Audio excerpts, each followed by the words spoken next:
দর্শক, আসসালামু আলাইকুম। আপনার কষ্ট স্থায়ী হবে না, আপনার দুঃখ স্থায়ী নয়, বরং এই পৃথিবীর কোনো কিছুই স্থায়ী নয়। আপনাকে আল্লাহ অনেক পরীক্ষা করবেন। এই পরীক্ষাতে আপনি আরও শক্তিশালী হবেন,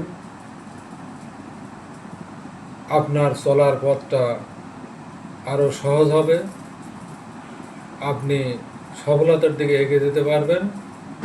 তবে আপনাকে ধৈর্য ধরতে হবে এবং আল্লাহর প্রতি পূর্ণ আস্থা এবং বিশ্বাস রাখতে হবে।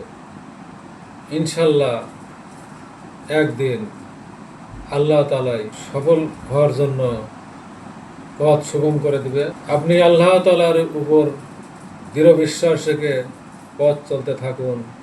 ইনশাল্লাহ একদিন সব কিছুই ঠিক হয়ে যাবে। সবাইকে ধন্যবাদ। আল্লাহ হাফেজ।